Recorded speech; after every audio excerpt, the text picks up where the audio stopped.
노화의 증상들을 해결하는 치료법들은 굉장히 다양하고 복잡하지만 오늘 저는 최대한 간단하게 또 제가 제일 좋아하고 자신 있는 시술들로 설명을 드릴게요.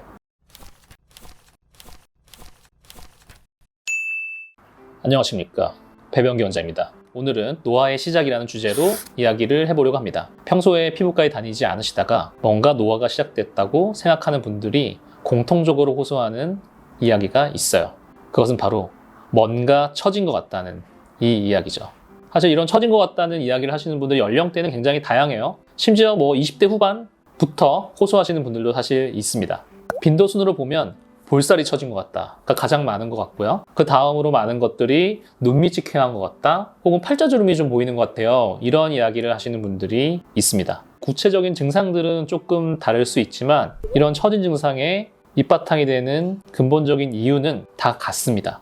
얼굴에 있는 지방 덩어리들이 중력 방향으로 떨어졌기 때문이에요.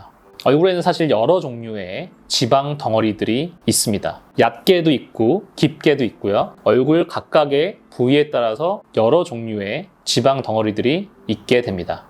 이쪽 눈 밑하고 팔자주름 이 사이에도 지방 덩어리가 하나 있습니다. 이 지방 덩어리가 중력 방향으로 밑으로 이렇게 쭉 처지게 되면 눈 밑은 퀭해지고요. 이 지방 덩어리가 내려가다가 팔자주름에 걸리게 되면 팔자주름을 더 심하게 만들게 되겠죠. 또한 이쪽 볼에 있는 이 지방 덩어리가 밑으로 이렇게 처지게 되면 볼살이 처졌다고 생각이 들고 턱선이 무너지는 것 같은 느낌이 들고요. 심하게 처져서 이 입가에 걸리게 되면 심술보가 보이게 되는 겁니다. 또한 이 얼굴 옆쪽에 있는 지방 덩어리가 밑으로 처지게 되면 역시 턱선이 무너졌다고 느끼게 되고, 광대 바로 밑쪽에는 오히려 지방 덩어리가 밑으로 이동을 해서 퀭해지기 때문에 광대는 튀어나오는 증상을 가지게 되는 거죠. 이 경우에는 굉장히 억센 인상을 줄 수 있죠.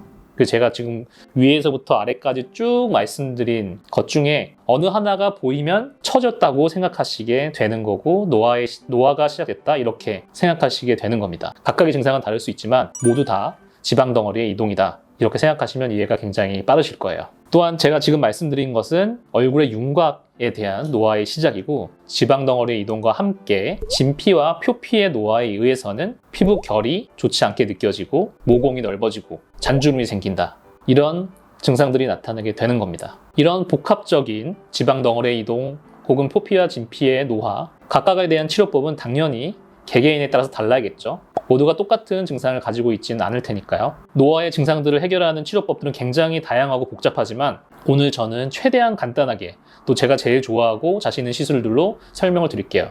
스컬트라, 울세라, 써마지, 이렇게 세 가지 치료로 어떻게 이 노화의 과정들을 치료할 수 있는지에 대해서 설명을 드리겠습니다. 우선 지방 덩어리의 이동을 치료하는 방법에는 스컬트라와 울세라가 사용이 되는데요. 지방 덩어리가 이동을 하게 되면 지방이 없어진 부위가 있고 지방이 많아진 부위가 있겠죠. 그러면 지방이 없어진 부위는 스컬트라를 통해서 콜라겐 생성을 통해서 볼륨을 채워주고, 지방이 많아진 부위는 울세라를 통해서 지방을 줄여주는 거예요. 들어보면 굉장히 간단한 원리죠. 지방의 처짐이 많지 않은 경우에는 스컬트라 단독 치료로도 어느 정도 리프팅 효과를 보실 수 있으니까요. 자세한 치료법은 당연히 선생님과 상의를 하셔야겠죠. 표피와 진피의 노화, 즉 모공, 피부결, 탄력 저하는 써마지나 스칼렛 등의 고주파 치료를 통해서 콜라겐 재생을 통해서 개선시키게 됩니다. 그리고 제 댓글을 보면 아이 써마지, 아이 울세라가 워낙 광고가 많이 되어 있기 때문에 눈밑 꺼짐이 있을 경우에 아이 써마지나 아이 울세라를 하면 도움이 될 수 있나요? 이렇게 물어보시는 게 굉장히 많아서 제가 추가적으로 말씀을 드릴게요. 눈밑 꺼짐은 절대 아이 써마지나 아이 울세라로 해결될 수가 없습니다. 오히려 아이 울세라 같은 경우에는 더욱 악화시킬 수도 있고요. 눈밑 꺼짐의 경우에는 콜라겐 재생을 통해서 볼륨을 채워줘야 되는데, 사실 아이 써마지 같은 경우에는 진피층에 콜라겐 생성을 가져올 수 있지만 그 콜라겐 생성이 볼륨 증가를 일으킬 정도로 많이 생기지는 않습니다. 이 경우에는 스컬트라나 혹은 필러 등 볼륨을 채울 목적의 시술을 하는 것이 가장 간단하고 효과적입니다. 즉 뭔가 볼륨을 채울 목적으로 써마지나 울세라를 생각하시면 안 된다는 거예요. 오늘은 얼굴에 노화가 생겼다, 본인이 늙었다 생각했을 때 생길 수 있는 증상에 대해서 간단하게 제가 알아보았고, 그 각각의 치료법에 대해서도 매우 간단하게 알아보았습니다. 제 영상이 노화를 걱정하는 많은 분들께 도움이 되었으면 합니다. 감사합니다.